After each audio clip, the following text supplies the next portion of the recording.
Pengembangan Sumber Daya Pariwisata Ekonomi Kreatif, Dinas Pariwisata Kota Makassar, dan para peserta kegiatan yang hadir hari ini.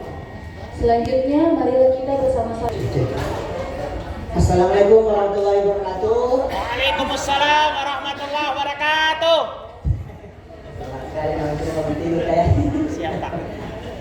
Teman-teman, hari ini kita akan melanjutkan proses dari Talenta Kota. Saya tidak tahu teman-teman sebelumnya pernah ada ikut kelas Talenta Kota sebelumnya atau baru dengan topik yang berbeda di kali ini tentang gastronomi Makassar. Saya tidak akan banyak mengulas apa itu gastronomi, tapi pada intinya bagaimana kuliner itu bisa hidup dan berkembang di Makassar tidaklah jauh dari istilah gastronomi.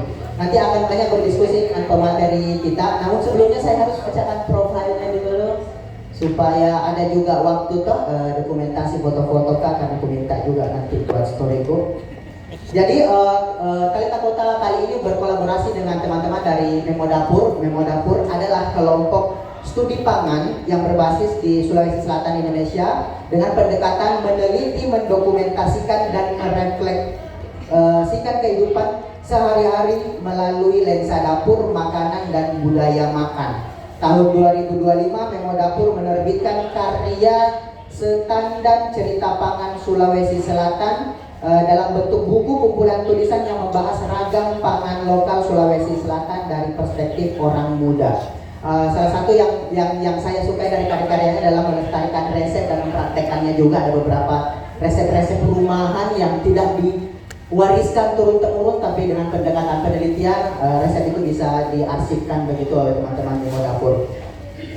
Langsung saja pemateri pertama kita ada Kak Wilda Yanti Salam, seorang penulis dan peneliti yang mengkaji makanan serta budaya. Dikenal melalui karyanya yang mengeksplorasi makanan yang terhubung dengan ingatan komunitas masyarakat di Indonesia saat ini. Karyanya yang berjudul Kisah Kasih dari Dapur. Kisah Kasih dari Dapur mengkaji bagaimana dapur menjadi ruang penting bagi budaya dan perubahan sosial. Karya ini menjadikan suara penting dalam pelestarian tradisi kuliner, pengetahuan lokal Indonesia. Ia juga memimpin beberapa program-program dari Memo Dapur, ruang eksplorasi budaya dan sejarah pangan bersama orang-orang muda di Sulawesi Selatan. Tepuk tangan untuk Kak Wilda. Silakan Kak. Lanjut, mau berdua langsung? Oh, enggak ada lagi. Kolaborasi. Enggak kita mana ki? Oke, bersama dengan Muhammad Ulil Ahsan, ya, praktisi pembangunan dengan pengalaman lebih dari 1 dekade di bidang pengembangan komunitas, riset, inovasi, dan advokasi terkait transformasi sistem pangan di Indonesia, yang saat ini aktif sebagai koordinator program Good Food for Cities di Rikolto Indonesia, betul? Ulil juga menyelesaikan pendidikan master pembangunan dan inovasi perdesaan dari Universitas Wageningen Belanda. Cocok Wageningen dia namanya?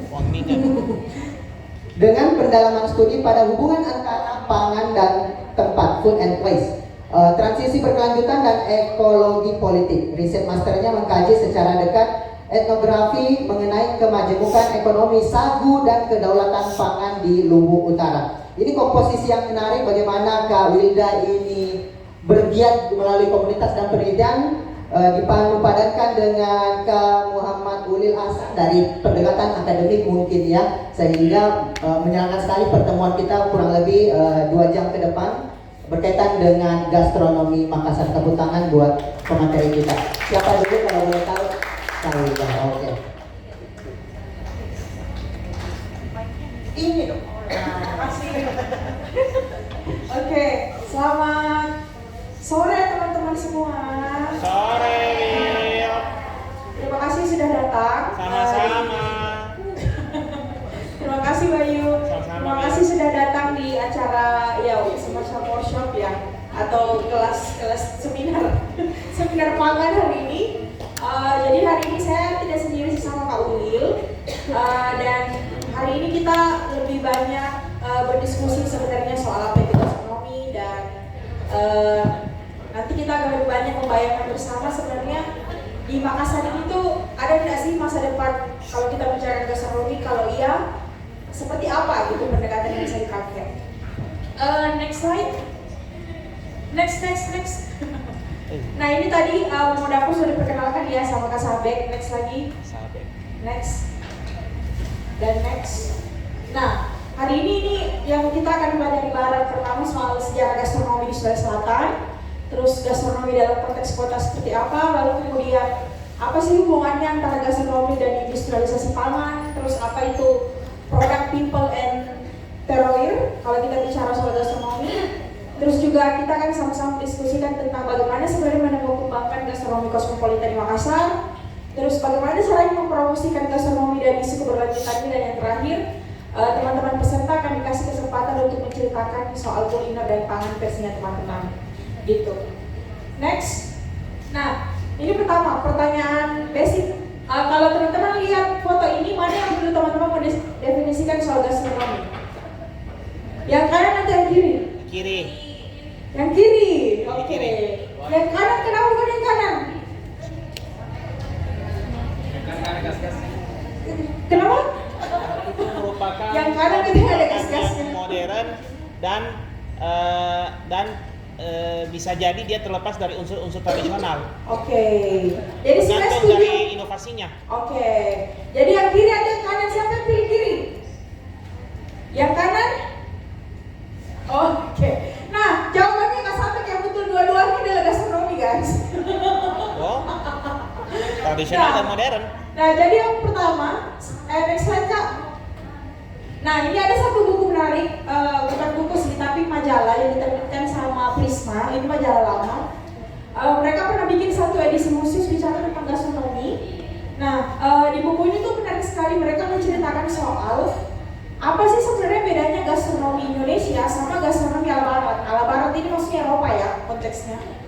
Nah, jadi kalau kita belajar di dalam, misalnya kalau kita kuliah soal gastronomi atau kita kuliah perhotelan, biasanya itu kan kita akan diajar kayak misalnya kamu belajar makanan apa gitu misalnya. Tapi barangkali kalau saya tidak tahu ya, bukan karena saya tidak kuliah di pariwisata atau yang belajar tentang turisme, tapi saya belajar soal bagaimana gastronomi berkembang di Indonesia.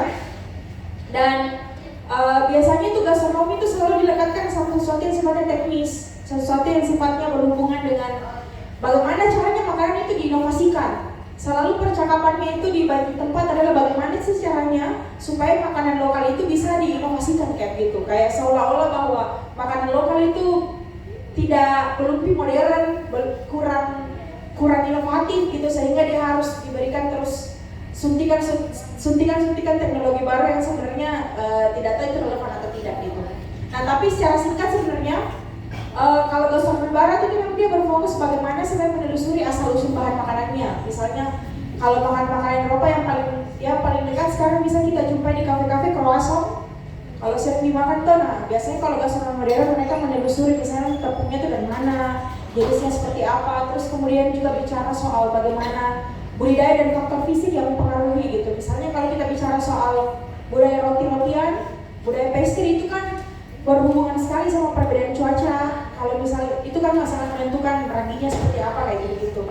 Nah, kalau gastronomi kita orang Indonesia, kita tidak hanya bicara soal bahan makanannya seperti apa, asal usulnya dari mana, tapi kita juga bicara soal bagaimana makanan itu sebagai bagian dari simbol budaya, bagaimana makanan itu berhubungan sama ritual, bagaimana makanan itu berhubungan dengan sistem hidup yang diatur sama masyarakat seperti itu.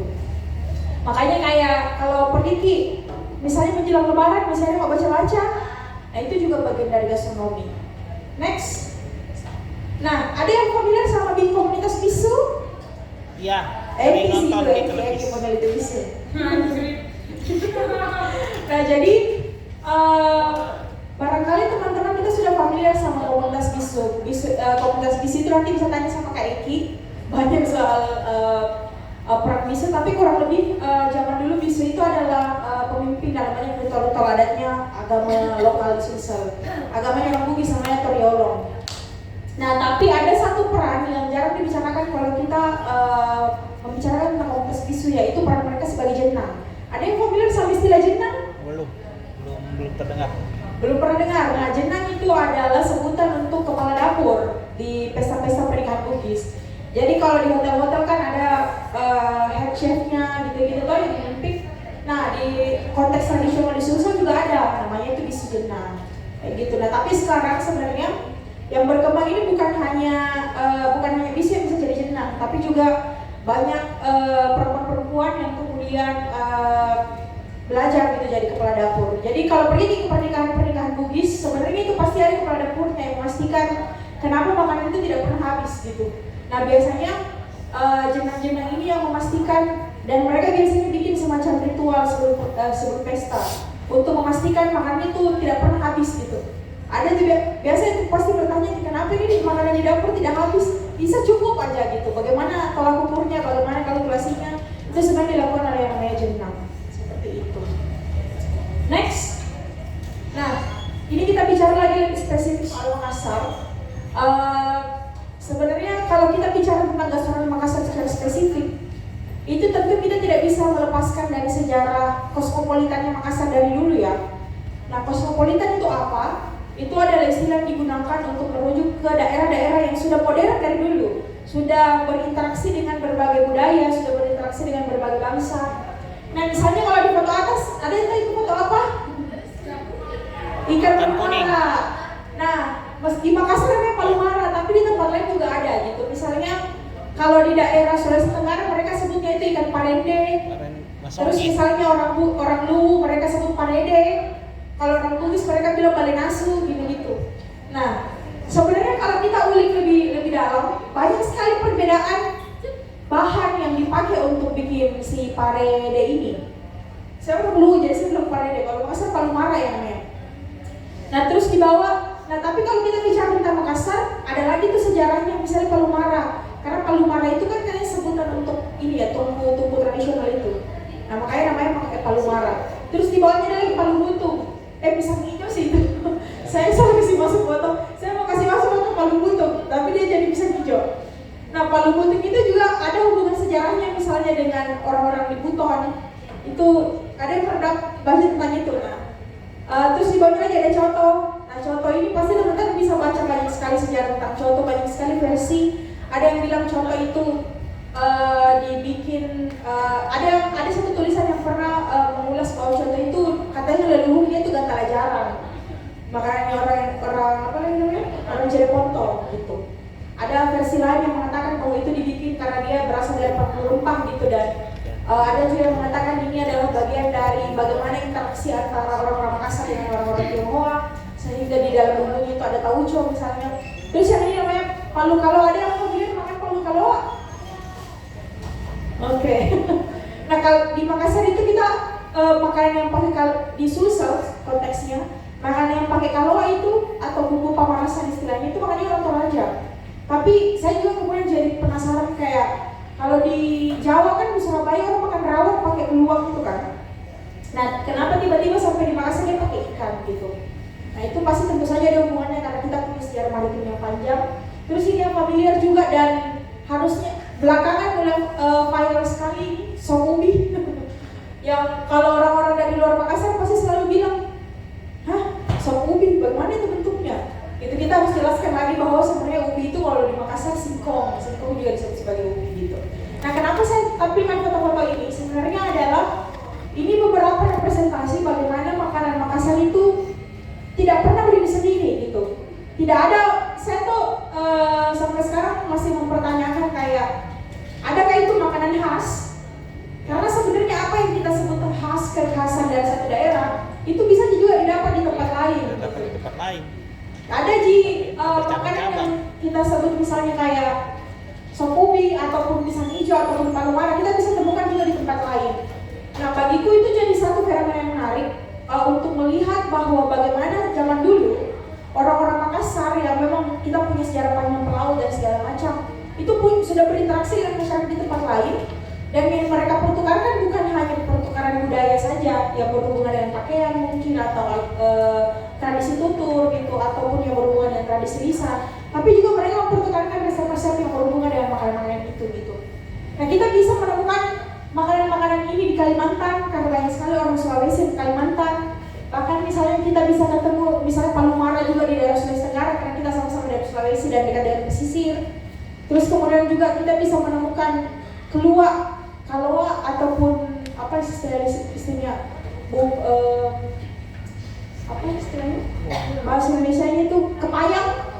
Nah, ada pernah yang istilah itu imamu kepayang. Nah, itu dari buah kepayang, buah keluak, karena memang kalau dikonsumsi dia kan ada ininya, gas dan racunnya. Jadi dia memang bisa menimbulkan bikin pusing kepala lah kalau salah olah seperti itu.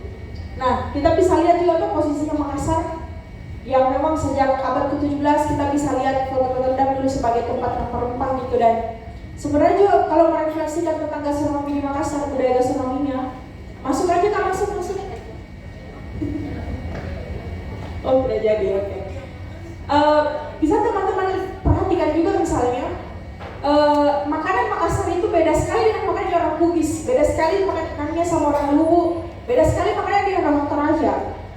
Kita hanya bisa menemui contoh di daerah sini saja, dan mungkin di daerah sekitar kampung Makassar yang lama kayak Jeneponto di Goa, karena memang masih sama lah gitu leluhurnya. Tapi itu sangat berbeda dengan makanannya orang Bugis. Karena kan juga orang Makassar sama orang Bugis tidak mau dibilang satu, tidak mau dibilang sama gitu. Tidak, orang Bugis tidak mau dibilang orang Makassar juga tidak mau dibilang orang Luwu. Tapi memang secara makanan sangat beda. Karena geografisnya juga sangat beda tuh, dan interaksi bangsa-bangsa yang datang di sini juga sangat berbeda seperti itu. Nanti teman-teman bisa eksplor lagi lah misalnya. Nah, saya materiku cuma sampai sini aja guys. Gitu. Jadi kayak saya cuma kasih pengantar soal bagaimana konteks gastronomi yang bisa kita bicarakan dari perspektif sejarahnya, dan juga bagaimana ketika kita membicarakan tentang gastronomi, kita sedang membicarakan tentang budaya dan praktik hidup yang ada di sini gitu. Nah, sesi selanjutnya biar tidak terlalu lama dilanjutkan sama Kak Ulil. Nah, Kak Ulil akan banyak sekali membahas dan mengajak kita untuk mendiskusikan soal gastronomi di era sekarang gitu, dan bagaimana sebenarnya proyeksi gastronomi bisa dikembangkan di konteks Makassar seperti itu. Kak Ulil silakan. Terima kasih guys. Sama-sama. Terima kasih Bapak Ibu, selamat pagi. Assalamualaikum warahmatullahi wabarakatuh. Waalaikumsalam warahmatullahi wabarakatuh, Pak. Saya cuma ngetes apakah sadar atau tidak gitu. Berarti masih fokus ya. Alhamdulillah. Ya, baik. Mungkin tadi sudah diperkenalkan. Terima kasih moderator dan Wilda. Sebelum kita masuk ke slide berikutnya, saya ingin bertanya dulu. Ini kan makanan-makanan yang mungkin dulu sering dimakan. Kalau kita di rumah kita tuh mungkin ikan itu selalu ada. Ikan palu mara, ada ikan goreng, ada ikan kering. Jadi ada 3 jenis ikan dalam satu hidangan dan seterusnya. Nah, saya ingin tanya teman-teman, pertama yang mungkin bukannya semua tidak muda ya, mungkin yang merasa lebih muda gitu. Sekarang itu teman-teman dominan kalau di meja makannya atau makanan sehari-harinya apa kira-kira? Nasi, apa? Telur, tahu tempe, lazuna, ya. Lazuna chicken itu apa? Legato, di sana ya. Ayam geprek ya. Terus masih kayaknya merek ayam geprek tuh. Tapi intinya ayam geprek. Ya. Terus ada lagi sayur kelor, kangkung, pare, ya. Jadi ayam geprek, nasi, telur, ayam goreng, nugget, kangkung, pare. Kira-kira itu kalau dominan ya. Ya. Ada yang makan makanan ini sehari-hari gitu. Ada ya? Ada ya? Masih ada ya? Ya. Ya. Sop ubi ada? Ada. Setiap hari? Ya kadang-kadang. Oh. Tergantung Ya. keluarga. Ya.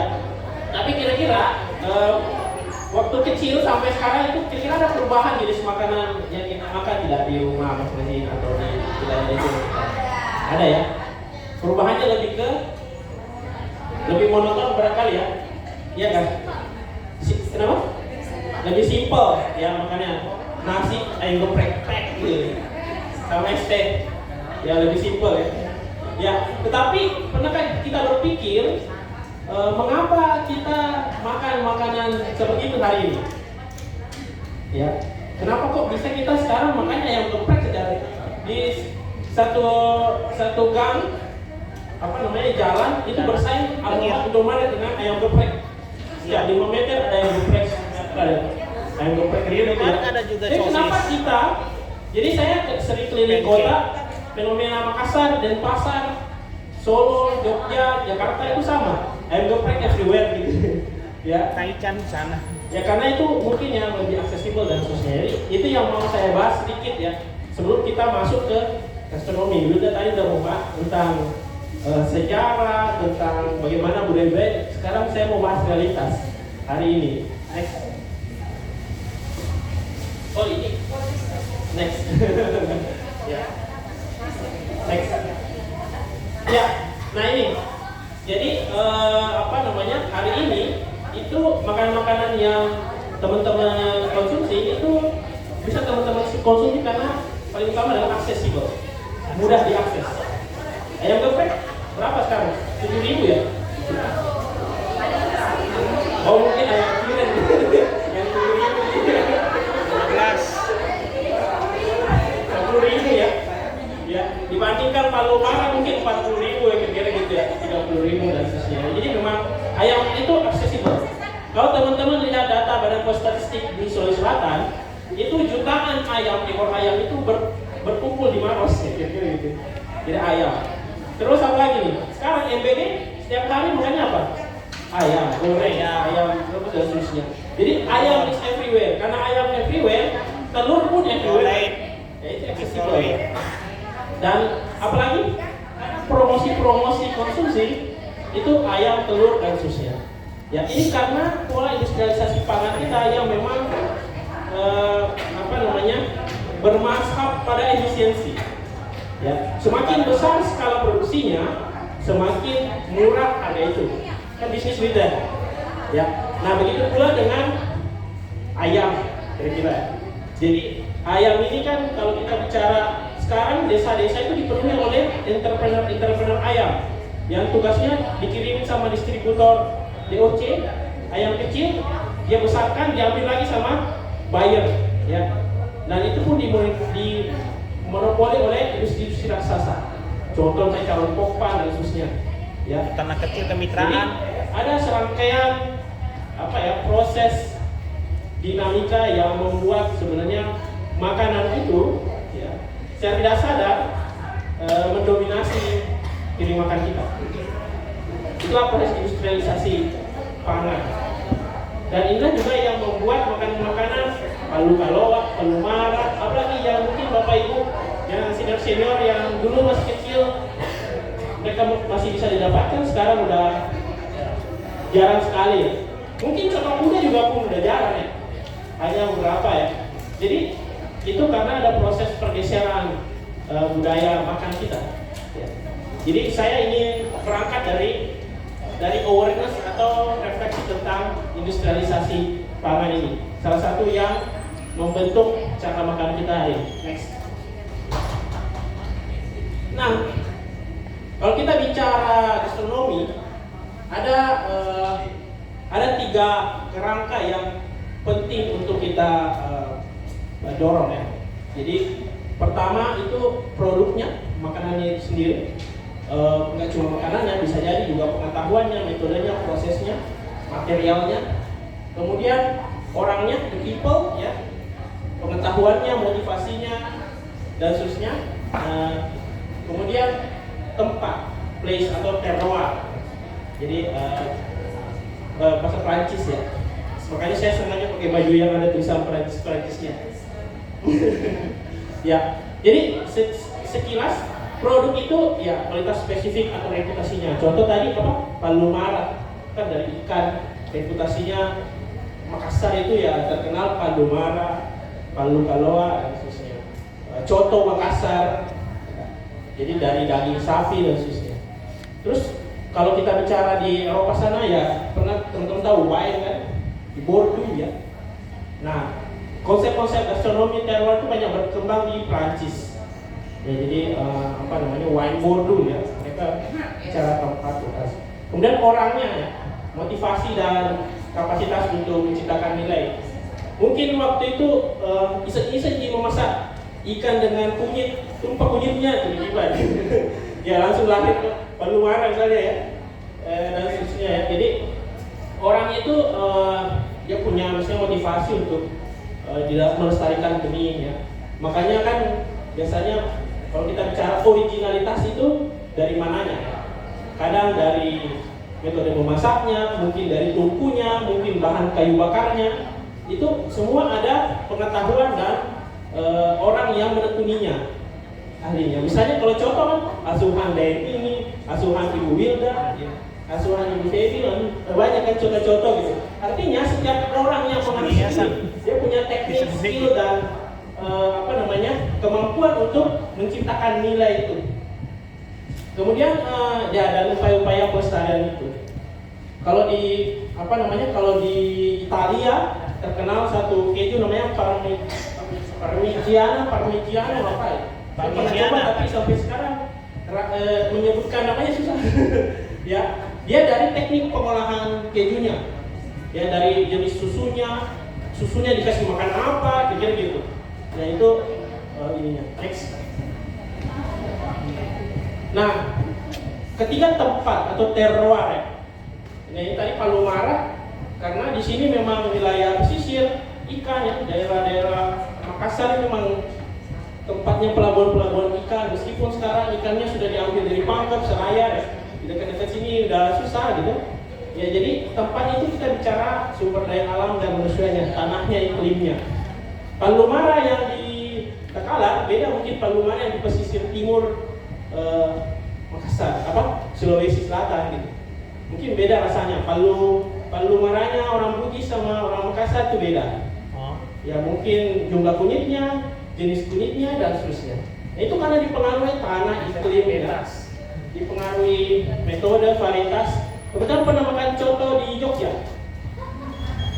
atau makan coto di Bangka Belitung. Itu berbeda karena bawang merahnya beda, kacangnya berbeda.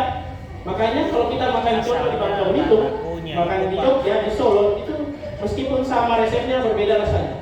Karena di sini mungkin pakai bawang merah yang dari mereka berbeda. Ya.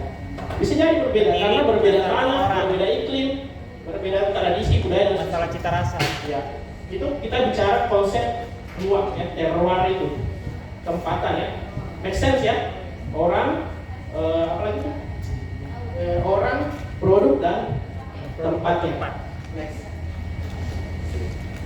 Nah, bagaimana mengembangkan gastronomi? Selain itu, tadi kita udah refleksi tentang industrialisasi, bagaimana makanan itu berubah. Kemudian kita berefleksi tentang makanan itu sendiri. Sekarang gimana kita mulai mengembangkan itu?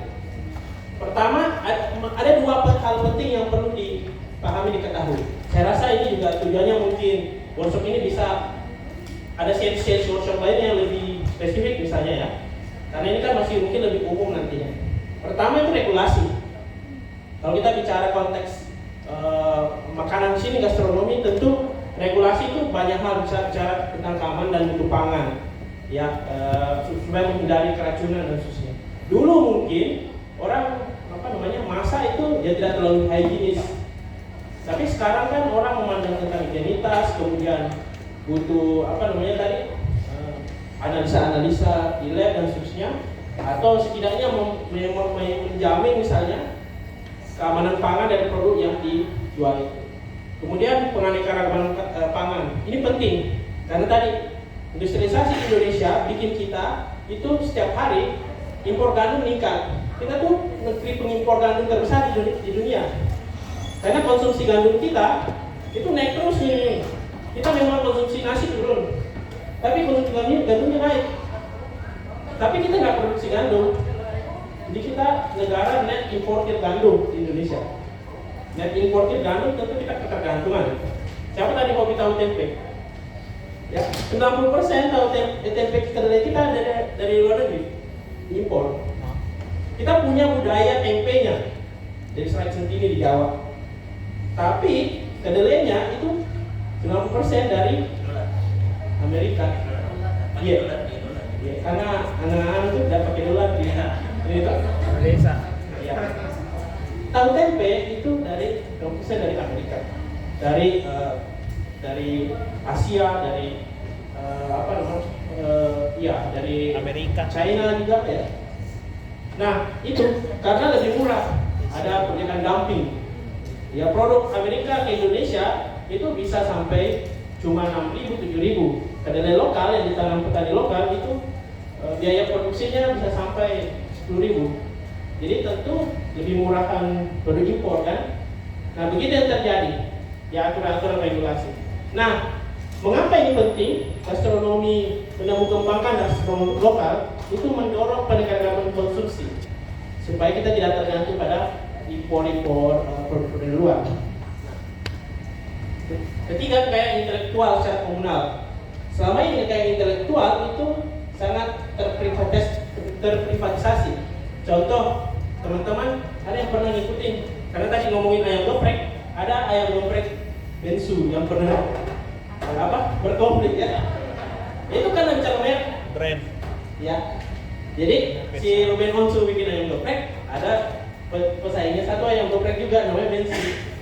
Nah, jadi ini bicara tentang kekayaan intelektual individu. Nah, di dalam industri pangan, industrialisasi pangan, kekayaan intelektual ini kadang-kadang dimiliki oleh segelintir oligark atau pengusaha-pengusaha kaya. Kalau di Amerika namanya trademark. Ya, misalnya merek-merek makanan itu yang nggak boleh di KFC ya. Kalau diperjualbelikan dengan merek KFC, ya itu mungkin nggak boleh karena kena undang-undang kekayaan intelektual. Nah, ada konsep namanya indikasi geografis. Ini sudah diakomodir oleh Kemenkumham. Konsep indikasi geografi ini bicara tentang bagaimana suatu makanan itu bisa diakui kekayaan intelektualnya, tetapi bersifat komunal. Contoh, kalau di Indonesia tahun 2008 yang pertama kali menerapkan ini kopi Kintamani Bali. Nah, kopi Kintamani Bali ini itu nggak boleh orang lain memproduksi kopi dengan merek Kintamani, tapi kopinya tidak dari sana. Ya. Nah, dulu kan zaman-zaman kopi booming itu kan saya nggak usah sebut merek ya. Jadi kopinya dilabeli Aceh Gayo, tapi sebenarnya kopinya itu udah habis di Aceh sana, diambilnya dari Flores.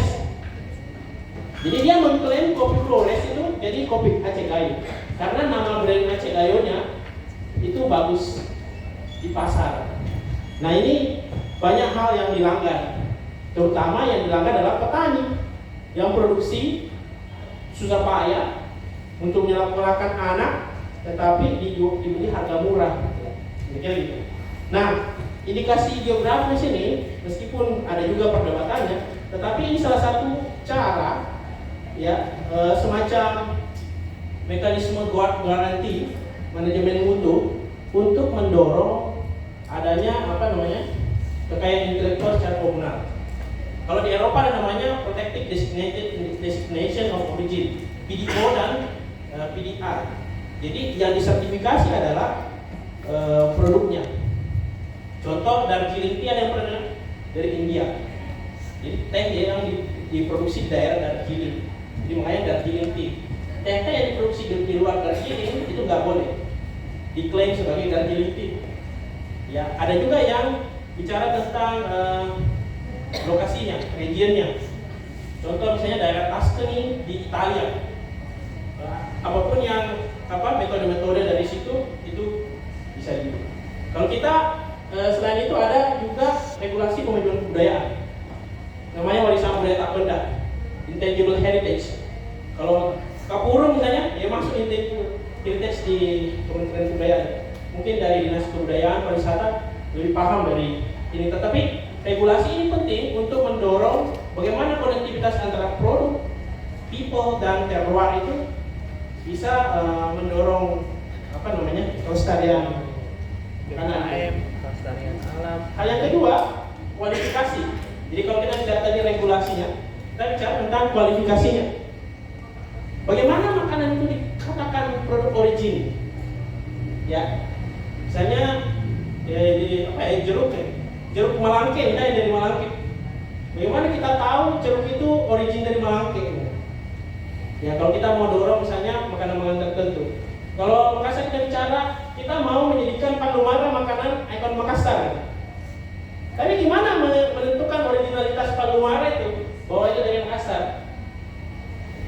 Pisang hijau kan orang tahu pisang hijau di Makassar. Sejarahnya.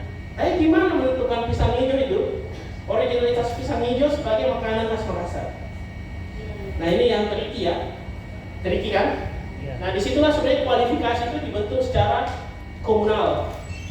Nah kadang nggak ada aturan, tapi kadang ada boundaries ya, ada batasan-batasan yang perlu disepakati misalnya.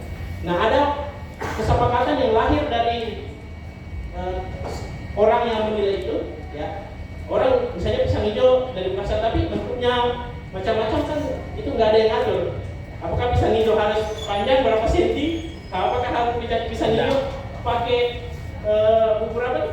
Bubur sumsum? Atau pisang hijau itu bisa pakai bubur mutiara? Gitu. Iya. Ya ada pakai kan? Ya. Nah disitulah ada pentingnya untuk mendorong ini, ada inventarisasi praktek dan sumber dayanya. Jadi pisang hijau itu mungkin bermacam-macam langgamnya, ya. Atau kapuru pun juga ada kapuru utara, kapuru selatan, gitu ya. Ada juga Barobo misalnya, atau apa lagi? Palomara. Palomara ada yang pakai bawang merah dan tidak, gitu ya. Ya, kita perlu inventarisasi itu. Yang kedua, kita perlu melihat kualitas spesifik yang terdefinisi. Itu tadi, ya. Orang misalnya nih, penelitian saya dulu di Luwu Utara. Bagi orang Luwu Utara, sagu kapur yang bagus itu kapur yang mabandang istilahnya. Jadi kalau kita angkat, itu ada benang-benang tipis. Nah itu salah satu kualitas yang menurut definisi mereka bagus kapurnya. Tapi beda sama orang Palopo mendefinisikan kapur. Orang Palopo itu kapurnya agak-agak hitam, habis kunyah. Ya kan? Nah, kira-kira itu. Jadi ada kualitas spesifikasi kualitas produk yang perlu kita diskusikan. Kemudian batasan area produksi, teritorinya. Ya, di mana batasnya? Misalnya kalau kapuru, oke lu, tapi orang di Sulawesi Tenggara juga makan kapuru. Tapi bukan kapuru namanya. Sinonggi, Pak. Gitu. Masonggi. Sinonggi apa namanya? Masonggi, Pak. Sinonggi ya. Kan beda kan? Iya. Tapi kalau sama dari sagu, ya kan? Betul. Ya itu, makanya perlu menentukan batasan teritori. Terakhir adalah sistem jaminan lokal, misalnya, ya yang tadi misalnya, gimana orang bisa mengklaim itu dan seterusnya. Ini memang banyak perdebatan, tetapi ini adalah salah satu alternatif dalam menjaga warisan gastronomi, tetapi juga berkontribusi pada pendapatan petani dan sustainability dari makanan itu sendiri. Jadi semacam alternatif terhadap industrialisasi pangan yang ada sekarang, supaya nggak makan ayam geprek terus gitu. Next. Nah, bagaimana strategi promosi gastronomi? Jadi saya waktu kuliah di Belanda, saya ada kuliah waktu itu. Nama kuliahnya Origin Product, Origin Food. Ya. Nah, kami diajak untuk excursion ada namanya Phoenix Food Factory. Jadi ceritanya ini di Rotterdam ya. Jadi ini ceritanya dulu, ini bangunan tua yang terbengkalai di pinggiran kota.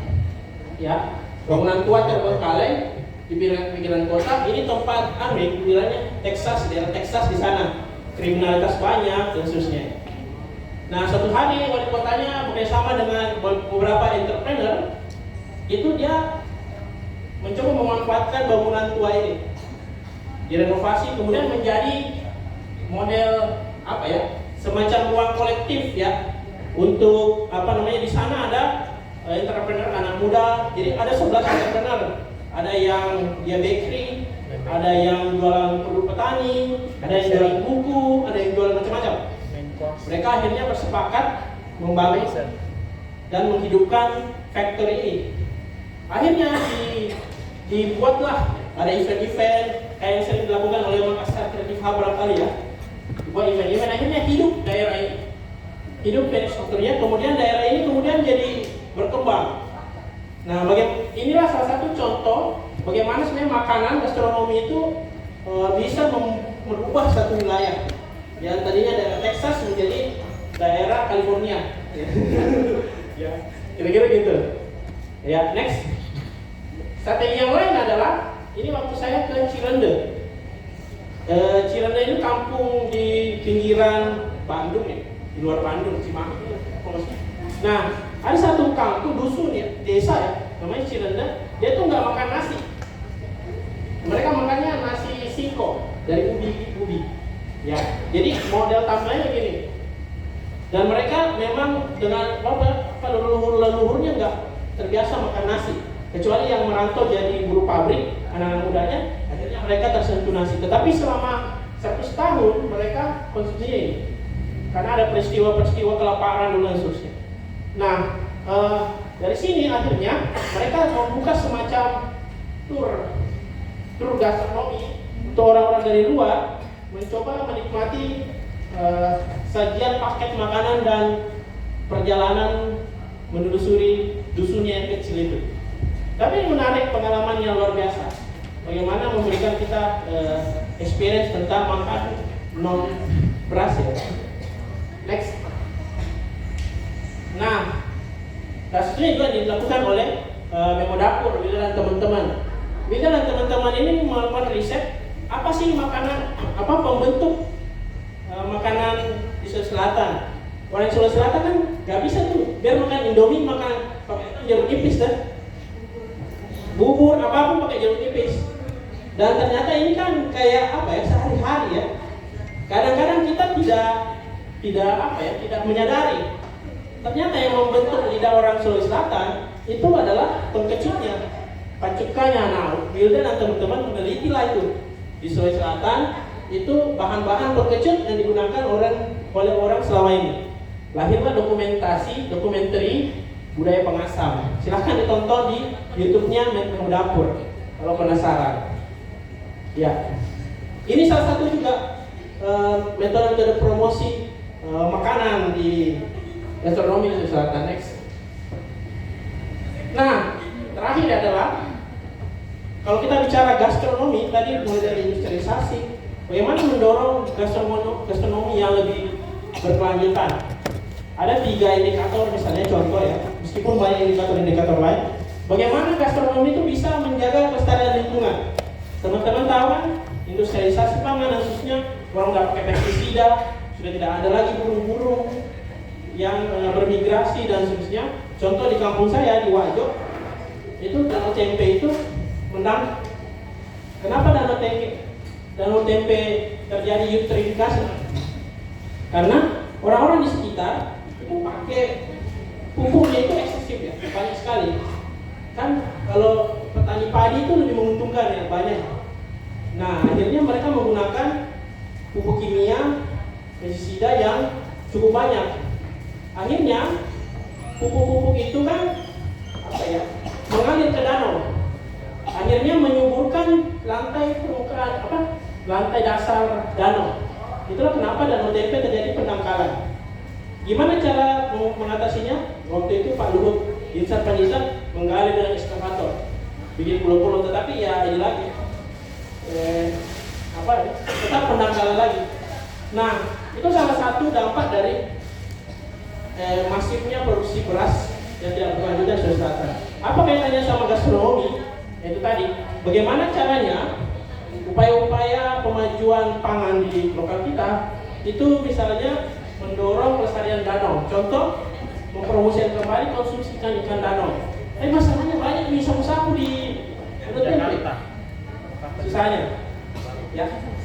Jadi make sense ya, bagaimana mendorong gastronomi berkelanjutan di aspek-aspek lingkungan. Yang kedua, di aspek ekonomi. Sejauh mana gastronomi itu bisa meningkatkan pendapatan produsen pangan skala kecil. Ya, petani itu kan yang paling tidak diuntungkan dalam rantai nilai. Selalu mereka yang paling miskin, paling rentan, apalagi kalau perubahan iklim.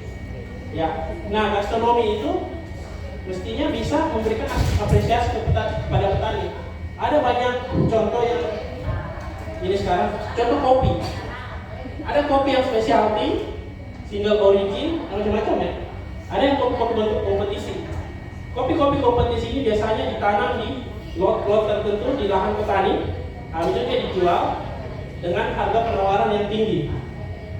Nah, itu salah satu contoh bagaimana mengapresiasi produsen pangan skala kecil. Ada juga contoh di program kami itu, di program Kopi Kakao, menghubungkan petani ekspor ke Belanda. Jadi Belanda itu Pak, kementeriannya, anggaplah kalau Kementerian Pariwisata ya, satu kementerian itu mereka ada sistem tender kopi Pak.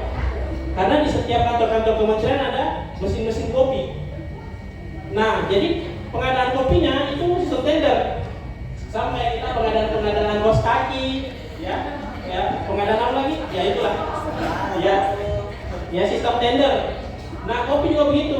Waktu itu mitra kami di Manggarai, Flores, itu memenangkan tender itu.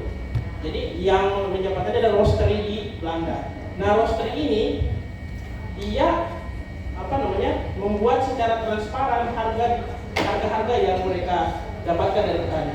Jadi di website mereka itu dipajang berapa mereka beli di petani per kilonya, sehingga mereka belinya kan harga lebih tinggi daripada harga biasanya, sehingga itulah yang menjadikan sebenarnya mereka salah satu pemenang tender, karena mereka ada nilai apresiasi pada produsen pangan skala kecil. Ini kan sebenarnya bukan apa ya, itu adalah strategi marketing juga, ya, karena konsumen di Eropa itu sekarang lebih senang yang berbau-bau sustainable. Petaninya dapat apa dan sebagainya. Mereka senang. Nah, ini salah satu model promosi. Terakhir adalah sosial. Sejauh mana produk gastronomi itu memperkuat kelembagaan kolektif. Banyak produk gastronomi itu tadi dalam rezim industrialisasi pangan itu kan satu brand, satu produk dimiliki atau diprivatisasi oleh satu pengusaha tertentu, orang tertentu, sehingga materialnya dimonopoli semua ya. Nah, sehingga apa? Itu sangat individualistik. Jadi hanya satu atau segelintir pengusaha dan keluarganya yang lebih kaya, tapi tetap petani yang memproduksi sekitarnya itu tidak ada perubahan yang signifikan atas kesejahteraannya. Nah, dalam aspek sosial, bagaimana kita mendorong gastronomi itu bisa men-trigger upaya-upaya kolektif. Contohnya gimana? Misalnya tadi di dusun Cirende itu. Jadi memang dalam strategi promosi mereka melibatkan keluarga-keluarga yang ada di sekitar situ untuk produksi. Ya, sama juga ada juga model produsen pangan, yaitu tetap mempertahankan jadi tetangga-tetangganya yang berproduksi. Ya, tetangga-tetangganya yang diajak untuk memproduksi bahan-bahan material yang di usaha mereka. Ya. Nah, itu yang bisa mendorong misalnya kolektivitas masyarakat ya. Nah, bedanya dengan privatisasi gastronomi yang sangat individualistik.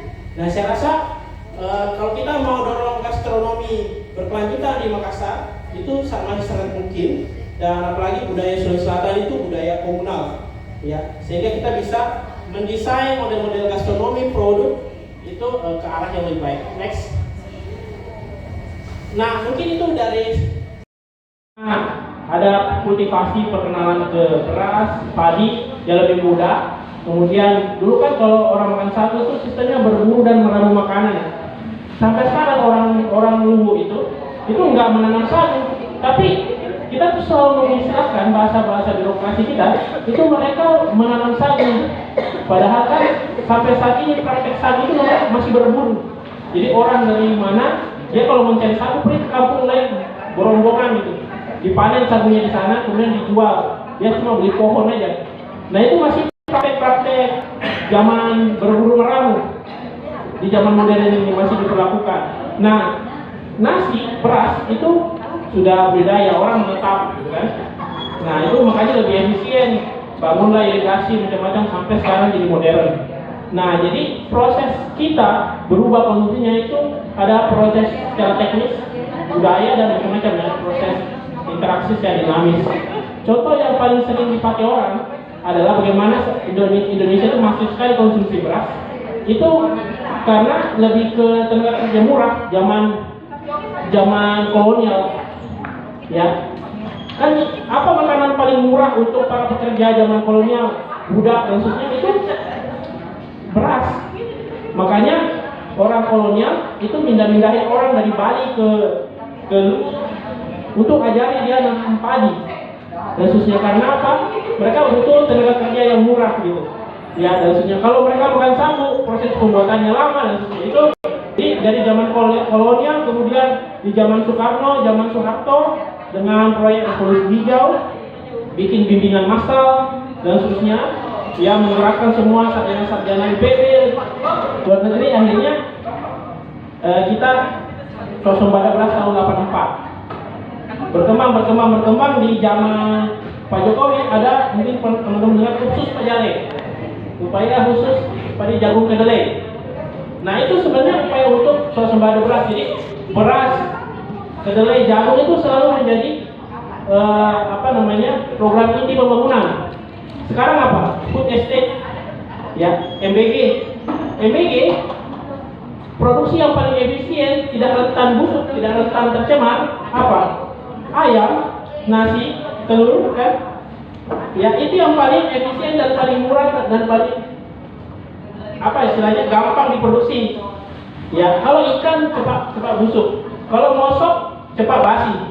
Belum kita sampai sekolah basi misopnya.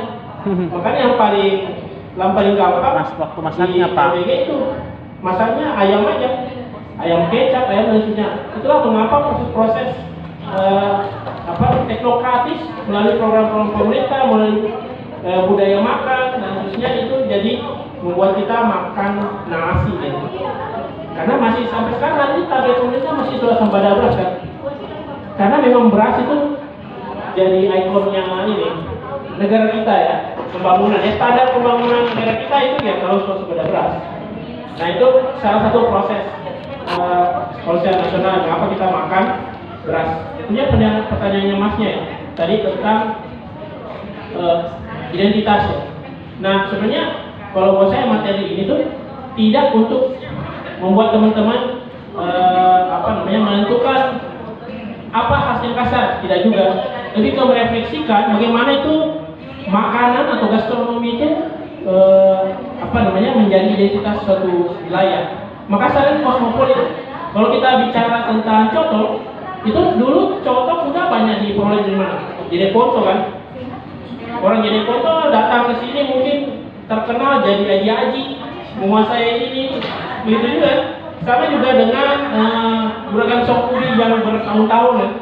Kalau teman-teman mempelajari sejarah-sejarah hidup orang-orang yang mengasuh coto-coto legend, sejarah migrasinya, itu kita bisa menemukan titik mengapa kok makanan ini bisa jadi makanan Makassar.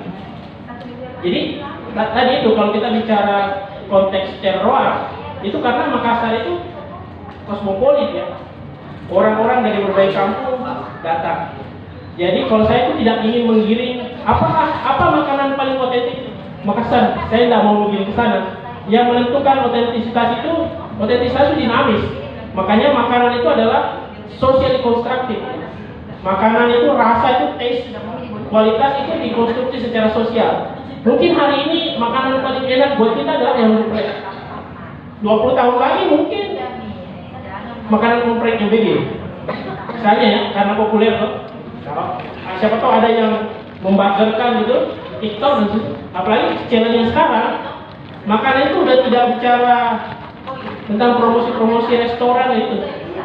Sekarang udah apa yang viral di TikTok itu yang rame.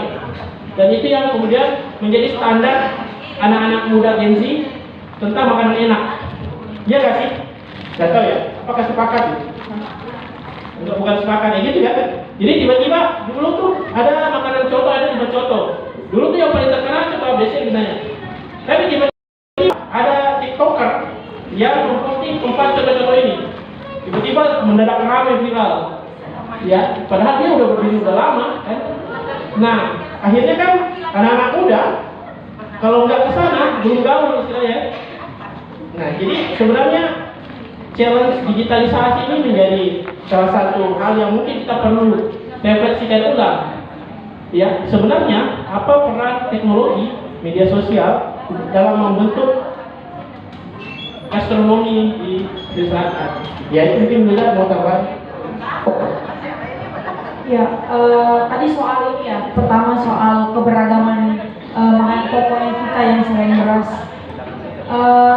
Memang sebenarnya banyak sekali kalau dari konteks historisnya pertama ya. Memang kalau kita bicara tentang budayanya orang Bugis dan Makassar, tentu tidak bisa dipisahkan dengan beras.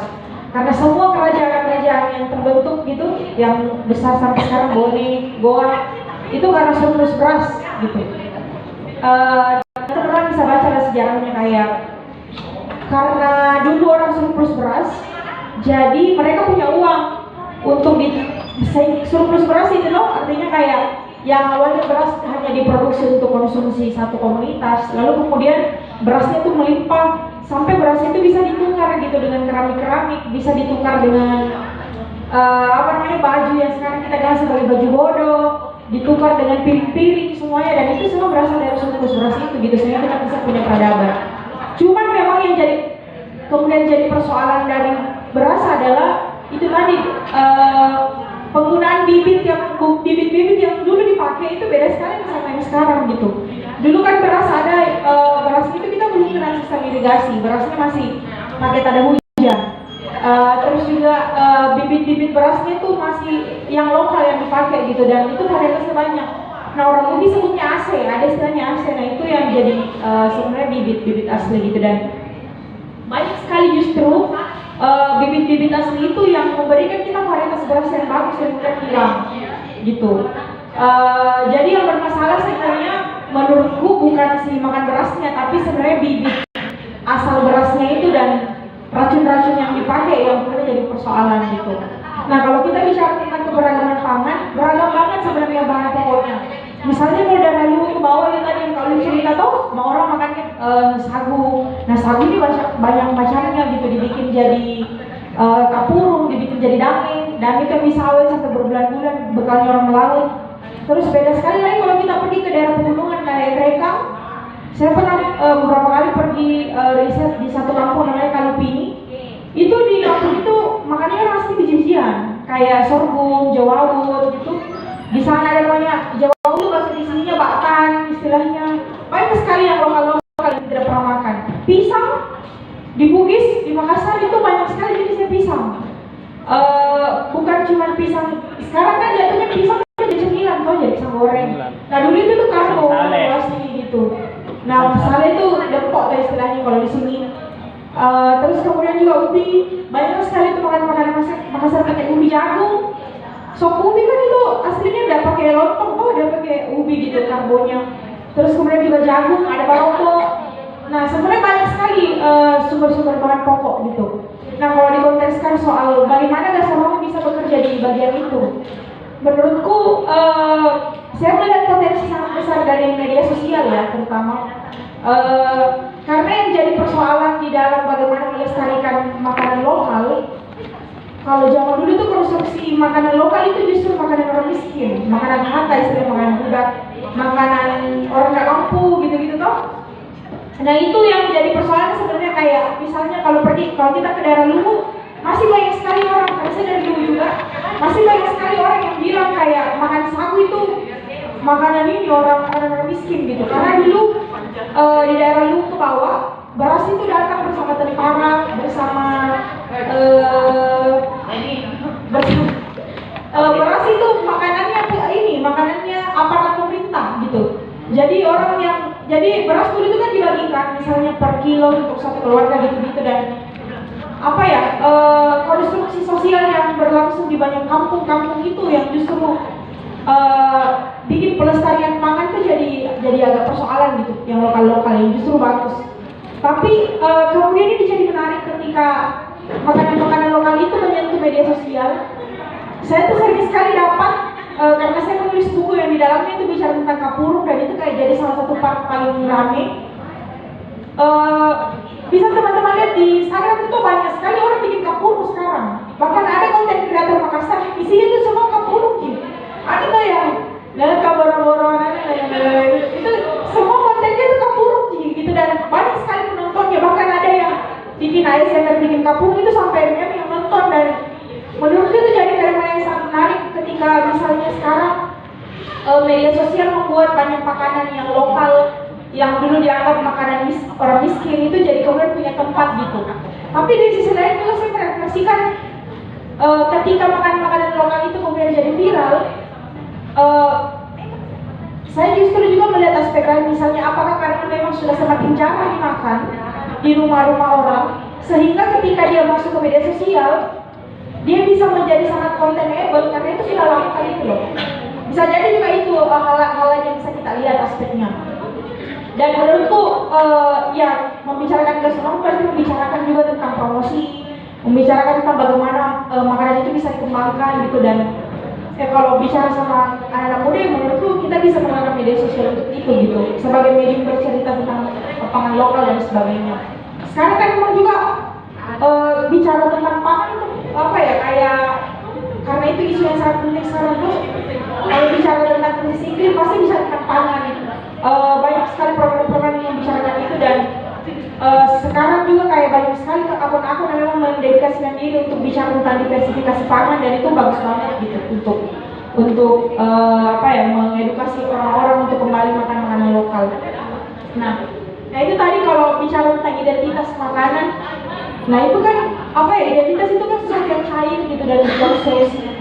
Dan justru menurutku yang menjadi identitas makanan Makassar adalah karena keberagamannya gitu. Kau bisa makan coto di daerah pesisir, kau bisa di Makassar ini kita bisa dapat apapun. Dan makanan Makassar ini menurutku kalau misalnya spesifik kita bicara tentang sayur laut ya, seafood gitu. Di tempat lain kan sebenarnya di daerah Indonesia Timur itu pasti orang makan seafood. Tapi dari pengalamanku kayak ke Papua, ke NTT, ke misalnya Sulawesi Utara, Manado gitu-gitu, budaya cara masak dan cara masak ikan orang Makassar itu menurutku beda banget. Orang Sulsel lah secara umum gitu. Dan misalnya juga coto, palu basah. Bahkan ada beberapa teman yang pernah datang dan bilang, ini palu basah tuh kayak makan obat, kayak separuh obat karena rempah-rempahnya itu. Dan bahkan ada alasnya yang si telur mentahnya, dan itu bagus sekali untuk kesehatan sebenarnya. Dan justru keberagaman sumber kuliner inilah yang kemudian jadi identitas kotanya gitu. Keberagaman itu justru yang harus dibingkai sebagai identitas kota, bukan membingkai satu jenis hidangan sebagai satu identitas kota gitu, karena itu terlalu menyempitkan.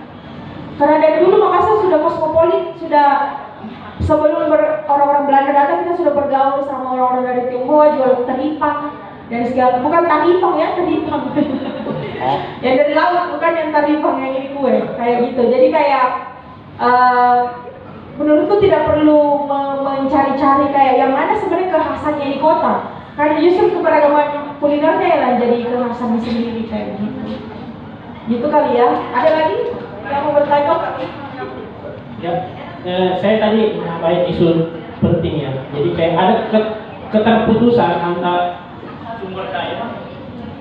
sumber material pangan kita, kuliner cuisine kita hari ini dengan produknya. Jadi contoh begini, ada semua makan jeruk nipis. Kalian tahu nggak jeruk nipisnya dari mana? Itu suplai jeruk nipis kita itu sudah tidak cukup di sini, ya. Jadi itu didatangkan dari luar Sulawesi tentang jeruk nipisnya. Itulah kenapa jeruk nipis selalu ada, karena kalau langka jeruk nipis jadi inflasi di Makassar itu. Termasuk ikan. Kalau ikan itu susah, itu inflasi, naik harga bahan pokok. Kalau di tempat-tempat lain di Jawa rokok itu penyebab inflasi, kalau di sini ikan, ya. Nah, tetapi masalahnya ruang tangkapan ikan kita tuh semakin menyempit di wilayah Sulawesi Selatan. Jadi makanya para nelayan bergeser ke wilayah-wilayah Pangkep, Selayar ke sana sampai mungkin ke wilayah-wilayah Sumbawa, Lombok dan seterusnya. Karena saking berkurangnya, tapi orang makan itu makin banyak kan. Nah, inilah ada keterputusan dan kita perlu sambung kembali. Itulah peran gastronomi berkelanjutan itu tadi. Bagaimana menyambungkan antara sumber daya yang ada di wilayah kita itu dilestarikan dengan pendekatan gastronomi, promosi dan seterusnya. Ya. Contoh salah satunya adalah mendorong seasonal fruits. Jadi makan makanan yang musimnya gitu. Contoh musimnya ada rambutan, apa ini ya. Musim jeruk baru makan jeruk, musim semangka baru makan semangka. Karena kita makan es jeruknya kebanyakan, ya akhirnya kita impor Cina gitu, jeruk-jeruknya gitu. Karena kita selalu demand terhadap jeruk dan sushi. Nah, gimana gastronomi itu memberikan experience tentang seasonality ini? Itu salah satu untuk menjaga balance antara kondisi alam dengan hasrat, desire, dorongan untuk terus mengunyah dan mengunyah gitu, tentang rasa. Nah, disinilah gastronomi yang berkesadaran kayaknya perlu dibangun. Kira-kira tambahannya. Menarik sekali. Karena waktu kita sangat terbatas dan sebentar lagi masjid Agung akan berbunyi, gua hafal sekali marbotnya. Cukup Kak? Mana ininya Kak Aul? Mana kau? Cukup Kak? Cukup ya, satu lagi. Kalau tidak ada, kita cukupkan 2 saja lagi. Mana? Oh ya, udah siap. Baik, terima kasih atas kesempatan yang diberikan. Saya Helmi. Saya pikir ini menarik ya, apalagi membahas tentang gastronomi. Saya justru mau bertanya ke Mbak Mildanya. Oke, baik. Saya baru konfirmasi ke Yaya terkait waktu dia meneliti tentang baldo, bahwa ternyata dan Titin, dan ternyata itu bisa dan ada. Nah, saya mau bertanya untuk konteks, karena tadi lagi-lagi karena berbicara tentang orang berbicara semua tadi ada tentang identitas segala macam dan segala macam interaksi segala historisnya segala macam. Tapi saya justru melihat seperti ini. Coba lihat ya ke toko minuman yang ada di Makassar. Saya tidak menemukan satupun balok kemasan. Justru yang ditemukan itu impor wine yang dari luar. Padahal kalau mau dipikir dari historis, kebetulan saya anak sejarah dan bukan kita foto tadi kemarin sama Kak Ubat. Oh iya baik, senior saya di sejarah. Itu biasanya sebagai minuman mewah, maksudnya untuk di momen-momen tertentu di kalangan.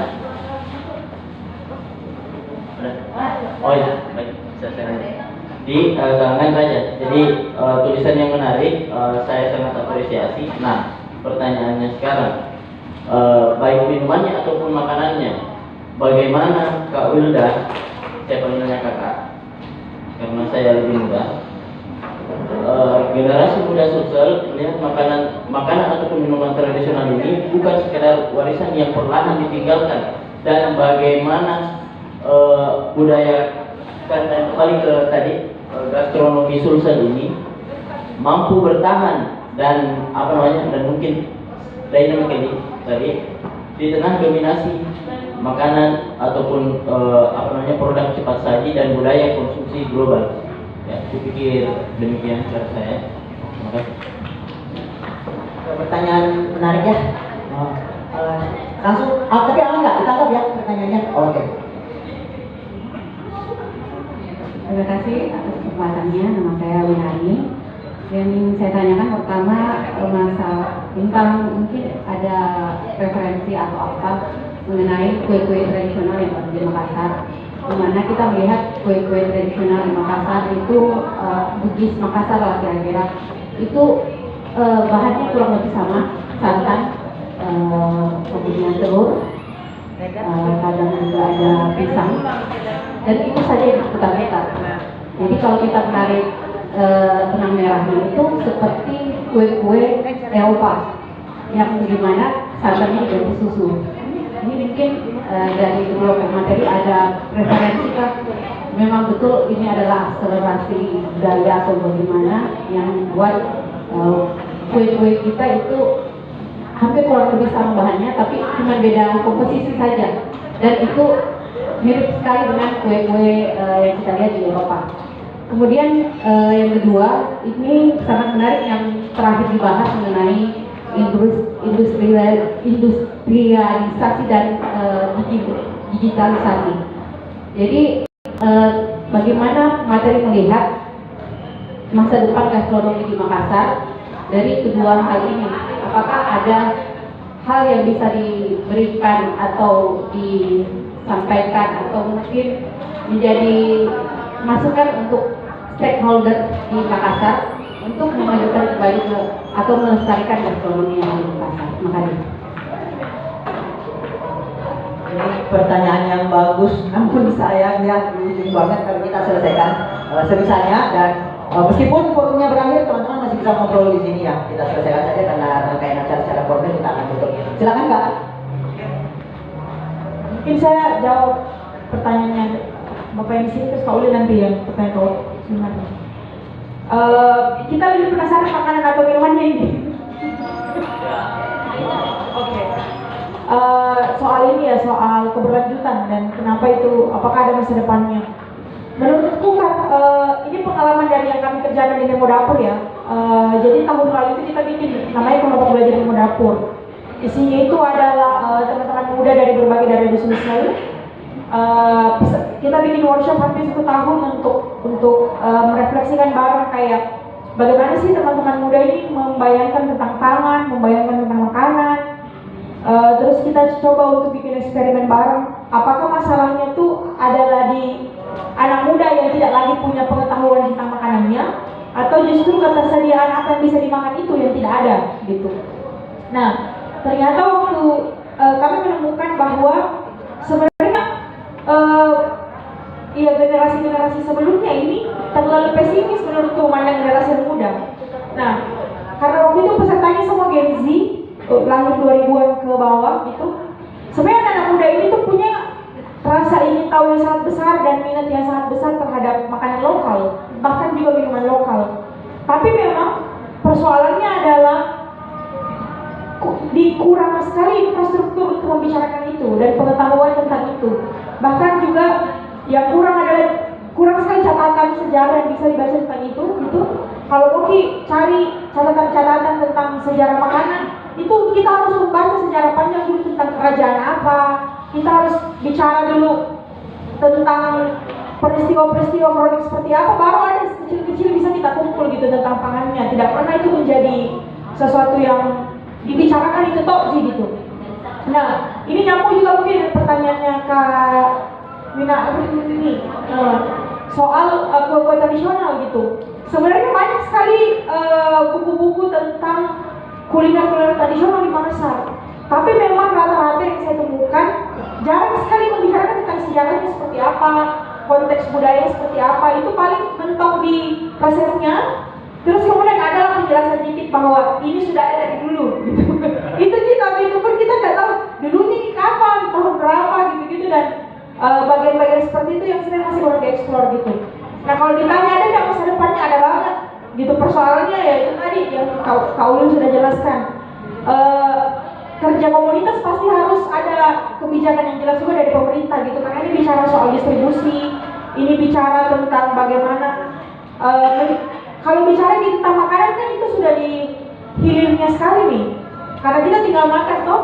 Nah, yang persoalan ini yang selalu dilupakan adalah hulunya itu tadi, petaninya. Apa mau tidak mungkin kita akan makan jeruk nipis lagi kalau tidak ada nih orang yang tanam gitu misalnya. Bahkan kalau kita bisa, karena kemarin waktu syuting Pacuka itu kita kan ada satu episode yang bicara tentang jeruk nipis. Nah, sekarang itu dulu itu di Pasar Terong banyak sekali penjual yang naik haji gara-gara jual jeruk nipis toji, karena tidak bisa contoh dihentikan oleh cuka.